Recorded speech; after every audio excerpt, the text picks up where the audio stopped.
My name is State Representative Joe Saunders, and I represent Florida House District 49, which is in Northeast Orange County.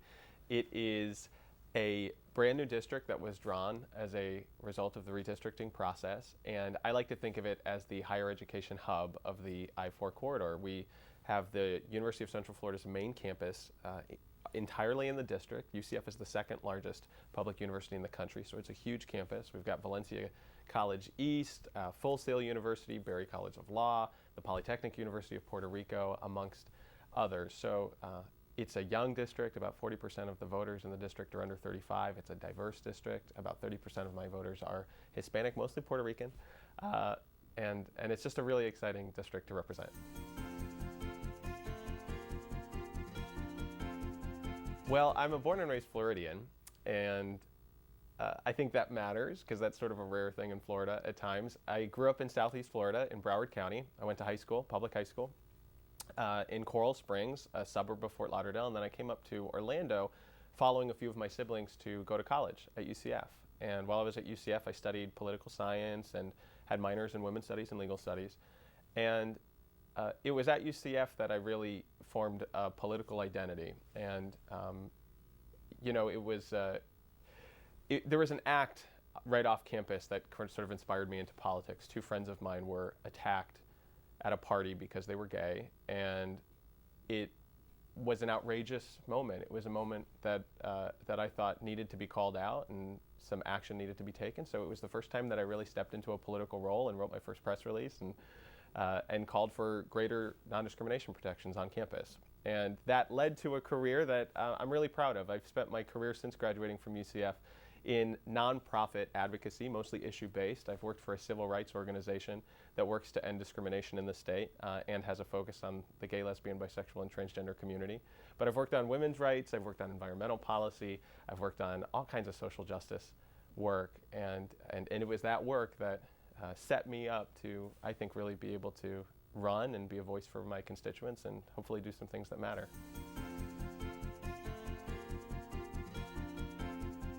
I have 4 committee assignments that I think are really exciting. 3 of them are education. I sit on the Big Education Policy Committee, I sit on the Choice and Innovation in Education Subcommittee, and I sit on the Higher Education and Workforce Committee. And the 4th committee I have is the Health Quality Subcommittee. I'm really excited about getting into the weeds on education policy and doing everything that we can to make sure that students have access to the opportunities that come from a world-class education. I think we can do more to make our system better. I think we can do more to make sure that kids have access to college who want to go. And I'm excited to roll my sleeves up and see what I can do to help.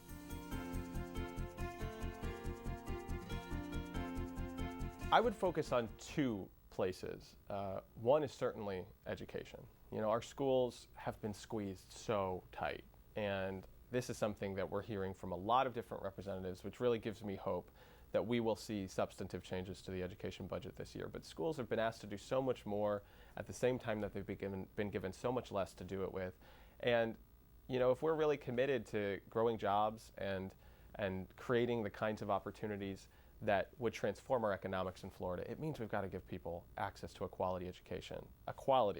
And I think that quality comes from investing in the students and investing in the teachers and investing in these institutions that have certainly changed my life and I know could really have an impact on my constituents. So I think that's a place we got to spend money. I also think we've got to be ready to expand Medicaid. That won't have a budget impact this year, but certainly will over the next 10 years. And I hope that we can really take a harder look at that issue and see what we can do to make sure that the million some odd Floridians who don't have health insurance but could get it through this expansion have access to those really important protections. I am very excited about a bill that I've introduced this year called the Arts for All Students Act.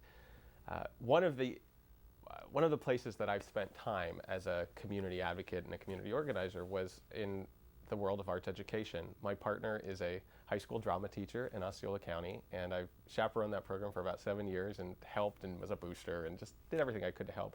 But I've seen firsthand the impact that arts programs, theater programs, choral programs, band programs, fine arts programs can have on students. Students who've given up, students whose life circumstances have set them up to fall through the cracks, have been pulled back from the brink because they participate in those programs. And the Arts for All Students Act would create a mechanism for honoring the schools that are doing arts really, really well, that are providing all sorts of curriculum and after-school programs. And it would also provide a mechanism, I think, for incentivizing schools that aren't there yet to see what's being done really well and reach there. So I think that bill is really exciting, and I'm excited to bring some energy around arts education to the Capitol. You know, the Metro Orlando area, the area that I represent, was the hardest hit by the economic crisis that came from the dissolving of the housing market. And we're still feeling the effects of that, but one of the effects that we are seeing is the effects that come from foreclosure on families. I mentioned that I represent about 30%, or a district that is about 30% Hispanic, and the Hispanic community has been disproportionately affected by foreclosure. So I've introduced a bill that I think would help everybody, but specifically would help my Hispanic constituents who are struggling with this really, really difficult issue. My bill would address the fact that right now in statute, a bank, after they've seized your home because of foreclosure, has 5 years to go to a court and get something called a deficiency judgment, which basically says that everything that we didn't get from seizing your home and then selling it, you still owe us. It then gives, current statutes actually allow the bank, once they've gotten a deficiency judgment, 20 years to begin collecting. So that's 25 years of shadow hanging over a family's economic life after a financial crisis. My bill would say, after a home has been seized, a bank has 1 year. They have 1 year to go to a court and get a deficiency judgment, and then they have 3 years to collect. And I think we've got to give families the economic security of knowing that they can either move on or be free of the shadow that hangs over your life after foreclosure, which too many of my constituents and too many people in Metro Orlando are still dealing with.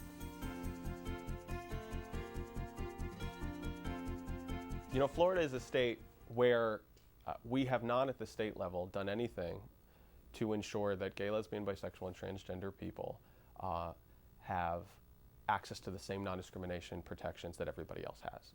What's happened is that at the local level, communities and most major cities and counties have stepped up to do this, have created local policies that say in our town, in our city, it doesn't matter who you are, it doesn't matter what your family looks like, you will never be fired from your job. You will, because of who you are. You will never be denied access to a hotel room or a restaurant.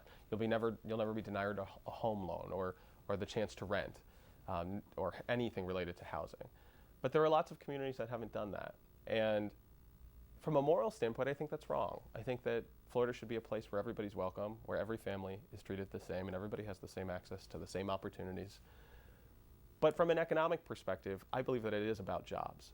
Because if we can't promise the companies that we're trying so aggressively to recruit here, that when they get here, they'll find a really talented workforce, a diverse and talented workforce that can do the job that they want, and also that the employees that they bring here will be safe and treated fairly once they get here, I think we have an economic disadvantage. I think we are not competitive with all of the other states that have stepped up to create these same protections.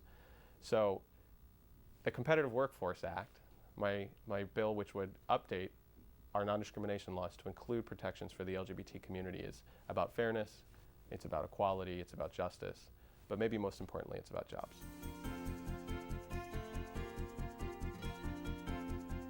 In my district, while I was campaigning, a school closed. And it was a charter school that had been struggling to provide a quality education to its students. For more than 2 years, the test scores have been dropping. The quality of the education, the students that they were commissioned to teach, was degrading. And that school's leadership knew that they were going to close, that they would be closed by the school district. Well, right before they closed, they decided that, right before they were closed, they decided to close themselves, and right before they did that, they paid out $500,000 in public education money to the principal who had been responsible for failing the students she was commissioned to teach and educate for over 2 years. At a time when our schools have been struggling, when budgets have been cut left and right, when arts programs and band programs are going away because there isn't money in the budget, our system allowed a $500,000 payout in public education money to leadership that had failed their students. There are cracks in the way that our accountability systems and transparency systems work as it relates to charter schools. And my bill would simply say, if you fail your students and you are a charter school leadership, you can't ever pay out. No school, no company, no administrative team should ever be rewarded for failing their students. The bill that I've introduced around ESOL and English language learners is, to me, a bill that is about parental choice. Right now, students in Florida who are determined to be English language learners are placed into ESOL programs that are designed to help them catch up as quickly as they can. Our students are required in Florida, if you are an English language learner, if you're any kind of student, you're required to take tests in English that determine whether or not you move forward, whether or not you graduate, whether or not you get left behind, whether or not the school that you attend gets funding. There is incredible pressure right now on students who are English language learners to catch up very quickly. And so there is a lot of pressure to put them into these programs.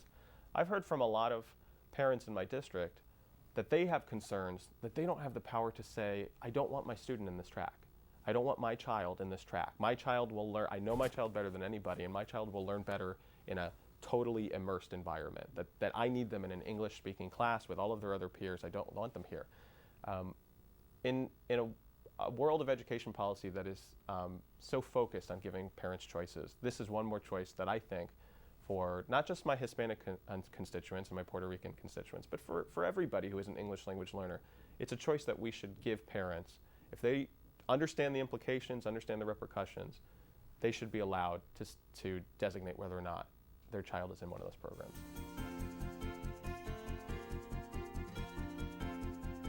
You know, I came up to Tallahassee because I have been a part of this process for years. I've never sat on this side of the table, but I've been a part of this process for years, and I'm humbled by it, I'm inspired by it, and I am 100% committed to doing everything that I can to improve people's lives in Florida.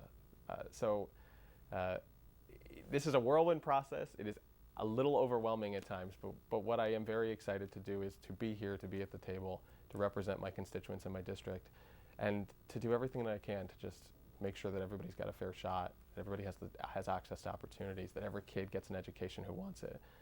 So I hope I make an impact, and I'm excited to be here.